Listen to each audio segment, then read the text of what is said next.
NBC Connecticut Sabina Kuriakose is live on the scene with the details. Sabina, what can you tell us? Good morning. We'll take a look right now at the scene here in East Hartford. You can see crews right now working to clear up this mess that was left after a water main broke just before 7 o'clock this morning. The MDC says that they expect to have the water main fixed within about 6 hours. They say it's a 16-inch water main that was put in back in 1942. It feeds the local Coca-Cola bottling facility nearby, and this morning that facility is experiencing some trouble with its water supply. Now, the East Hartford Police confirmed that Main Street right now is closed between Brown Street and Judson Avenue because of this water main break, and we've actually seen some people being turned away this morning. That is, of course, right now the latest here in East Hartford. Sabina Kuriakose, NBC Connecticut Today. Back to you. Thank you, Sabina. 7:40 on this Sunday, final Sunday of February, and we're doing much better than yesterday. Look at this clear blue sky here in New London. And notice the camera shaking just a bit here. We still do have some wind out there, but it's nothing like we saw yesterday. And unlike yesterday when the wind kept increasing through the day, today the wind will be decreasing as we go throughout the course of the day. Here are your weather headlines to start you off at this 7:41 now. Less wind today, more sun. That's a good combination. It will feel better today, although temperatures will be on the chilly side. But give it one day. Temperatures are back close to 50 degrees by Monday. There is a winter storm that's possible Wednesday into Thursday. It looks to be a two-parter, and it doesn't look overly cold for this storm, but it looks colder today. The dated today looks much colder, or a little bit colder anyways, compared to what I was seeing this time yesterday. So overall, we have some changes in store for us for this final few days of February and the start of March. The start of March could actually feature some accumulating snow, but we're still several days away. We'll keep you posted on that. Doppler radar showing the snow showers from yesterday long gone, and I expect lots of sunshine for the day today. So we'll show you the good half of this extended forecast here. 40 today. It will feel colder than that with that breeze out there, but keep in mind, winds will still gust 10 to 20, up to 30 miles per hour at times. Near 50 by Monday. Middle to upper 40s on Tuesday. Tuesday still looking very pleasant. It's beyond Tuesday we have some change. We'll talk about that change in your 7-day forecast coming up in just a couple of minutes. All right, Darren, thank you. Back to the news now at 7:41 to Pennsylvania, where officials fear the death toll could rise today in a horrific chain reaction crash. Right now, 3 people are confirmed dead in the 40-plus car pileup yesterday near Clintonville. Nearly 100 others were taken to area hospitals for various injuries. Officials and witnesses say there were whiteout conditions and heavy snowfall at the time of the crash. Meantime, new developments now from Syria. A vote is scheduled today that would create a multi-party system in the country. However, people that oppose President Bashar Assad say the vote is just to try and stop international pleas for him to step down. The UN estimates that more than 6,000 people have been killed since the uprising against the country's regime began last March. At 7:42, we still have a lot more ahead for you, including some news parents and their high school students could really use about this time of year when it's time to start the college application process. More on that when we come right back. Today could be the day. The day when you no longer have to live with bad, unhealthy teeth. The day when years of embarrassment ends. The day when the pain stops. The day that you call Aspen Dental. Right now, new patients can get a free smile exam and x-rays. And you can pay no interest for 18 months on quality dentures and dental care. Call 1-800-ASPEN-DENTAL or schedule an appointment online at aspendental.com. Today is a good day to start smiling again. While the nation celebrates the great deeds George Washington and Abe Lincoln did, you can celebrate the great deals your Honda dealer is doing on the brand name Best Value by Kelley Blue Book's KBB.com.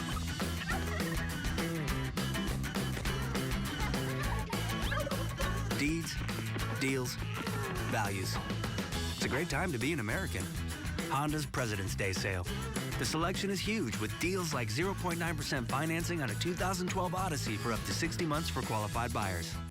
Supporting children in education has been a tradition at Big Y World Class Markets for over 75 years with programs like Homework Helpline and Big Y Scholarships. Please join us in making education a top priority in our communities by getting involved in your child's school. I miss you. This is ridiculous. Regis, with such a big minimum balance, most of her money is stuck at this bank. Lady, you need to switch to TD Bank. Get checking with a low minimum balance at TD Bank, America's most convenient bank. There's a magical place that's beyond compare. St. Clement's Castle, a majestic view overlooking the Connecticut River. Experience old world charms, spectacular cuisine, and a dedicated staff. A legendary setting for your legendary wedding. St. Clement's Castle. Parenthood can be a wonderful, unpredictable journey, full of anticipated pleasures and unforeseen challenges. It can also be the most rewarding experience of your life. But if overcoming infertility has made it seem that the journey is just beyond your reach, you may want to consider starting it with us. The Center for Advanced Reproductive Services, where giving care means giving hope. Snow is falling, so are the prices at Mitchell Auto Group. Sign and drive a Volvo S60 T5 for only $339 a month. And remember, at Mitchell Auto Group, great prices are closer than you think. It is 7:45. Darren Sweeney's here. We got another look at the forecast.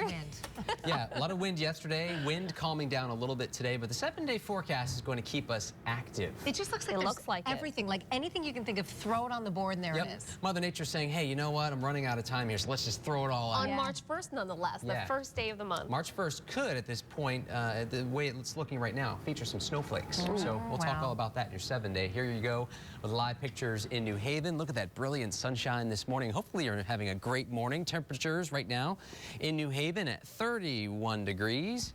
And we're featuring some towns on the map here. And of course, I always appreciate your reports on Facebook or Twitter at Darren Sweeney. And if you're not on my Facebook page, certainly just send me a friend request, and certainly would appreciate it. 25 degrees in Canton, 27 Newington, 19 in Norfolk, 26 Columbia, 28 in Durham. So temperatures ranging from the teens to the middle to upper 20s and close to 30 degrees. It's 27 in West Hartford right now. East Hartford also 27. It's 26 in Farmington.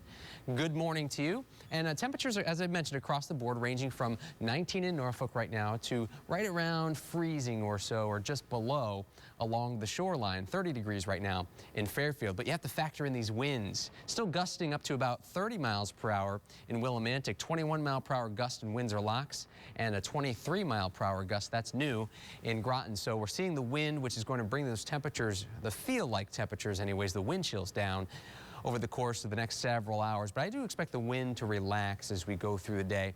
We're going to call it an overall breezy day, though, because we still have a powerful storm to our north and east. This storm, again, the pressure in this storm, very impressive, comparable to a Category 1 hurricane. That storm continues to lift away to the north and east. At the same time, high pressure is building in here, and that difference in pressure continues that wind that we're going to see today. But again, as the high pressure begins to take over, we're going to see that wind relax. High pressure is going to be the same high pressure that keeps us chilly today, but also the same high pressure that's going to bring in some milder air on the backside as we head into Monday and Tuesday. As high pressure slides offshore, our wind is going to go around to the south-southwest, which is the warmer weather direction. Here's exact track. Taking a quick check of this, nothing going on for today. 1 or 2 clouds passing through, especially northwest hills. But other than that, I think the lake effect snow machine to our north and west shuts down, and I don't expect any snow showers like we saw yesterday. So your forecast in detail for today, mostly sunny skies. You know, these numbers that you see here, generally speaking, are going to feel colder, though. 30s and even some 20s for wind chills for today. But again, the wind will relax as we head into tonight. Taking a look at your extended forecast, it's a chilly night tonight, but a milder day on Monday. Look at that, near 50 degrees once again. Tuesday's looking good. Tuesday night, some colder air is going to start to filter in thanks to a cold front. At the same time, some moisture is going to be working at us from the south and west. The storm is going to come at us from the southwest, and that's going to provide us with a wintry mix on Wednesday. We could get a break in the action later on Wednesday, and the data is pointing to another round of moisture working in on Thursday, and that could be in the form of some snow. So we'll keep you posted on some March 1st possible snow, several days away, and more data coming in today. Of course, we'll have the very latest coming up at 9 a.m. Here are your shoreline high temperatures. There you go, 42 chilly degrees for today, but that's close to average, near 51 on Monday. Shirley, more details, NBCConnecticut.com. But for now, we will send it back to you. All right, Darren, thank you. It's 7:49 now. This morning, we want to try and help high school students and parents struggling with the process of applying to college. Now, of course, no doubt it can be a stressful time. So joining me this morning is Jay Murray, Director of Admissions at Post University in Waterbury. Thanks for being here. Good morning, Jay. Good morning. Thanks for having me. Now, first of all, when is the best time to start applying for schools? Well, really, for a student who's a high school senior, it's too late. They should have done everything they need to do. It's really late sophomore year, beginning of the junior year. The student should be making their list, figuring out what specific qualities in a school they really hope to attend. It can be such a daunting process for any youngster. How can you help them narrow down the list of schools that they may want to attend? Okay, really remember it's about fit. It's about making the right choice that's going to be most appropriate for you, where you're going to be happy for the next 4 years. It's about communicating with your parents. I know that's tough, but mom and dad, they have to get involved in the process. And it's making those lists, it's figuring out what you want, and it's going out and then visiting each and every school. You got to get on campus. You got to know how it feels to you. Look at the students. Do they look like you? Do you want to be there? It's about education, but like you said, it is so important to have such a good fit. What are some of those factors that's going to come into play in terms of determining whether or not a school will be your perfect fit? Right. It's not just looking at the major, but also looking at the flexibility of the curriculum. You know, how long before you have to declare? Once you do declare, what are the resources there to help you become successful? Are there transitional programs for getting you over that hump from a high school senior to a first-year student? Do you want to be far away? You know, do you want to be close to home? How large of a school? So there's all types of things to look at, and really be realistic about the choices. You know, it's everyone likes to have that stretch school, but you got to be realistic. It's got to be a place that, one, you can get into academically, but also can succeed once you're there. And it's about academics, but it's also growing as a person and maturing. And how important is it when you talk about campus life? You say to go visit.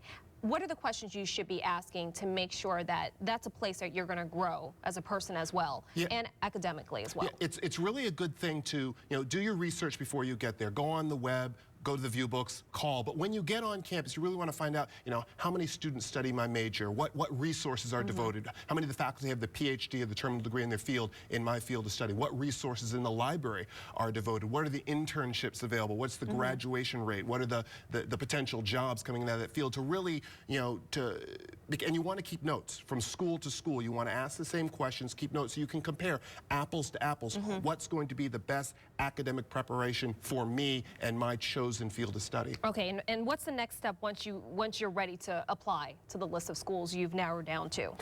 I recommend to a student, 3 to 5 schools. You know, any more than that, you're really just collecting decision letters. You want it to be realistic. You want to be applying to 3 to 5 schools that you have a realistic shot of getting in, and also where you know you'll be happy once you do get in, because you don't want to go through this again and have to transfer in a couple of years. And it's getting applications in early, meeting deadlines are so important. You do not want to be late. It's also very expensive to apply to school these days. So I remember what they told me was you have to have the reach, and then 2, that you realistically have a chance to get in, and there's always the safety. Yeah, Is that still pretty much the rule of thumb? That is the rule of thumb, but you know, you want to be realistic about the reach. Sometimes the reach can become a pipe dream, and the student does not want to set themselves up for failure. You want to be realistic about your choices. All right, Jay, I appreciate you being here this morning. All such good advice. Oh, thank you so much. Carrie Lee, let's send things back over to you. Really good advice. Thanks so much, Shirley. Still ahead, we're going to take another look at the stories making headlines this morning. And of course, Darren's back with your forecast, so keep it right here.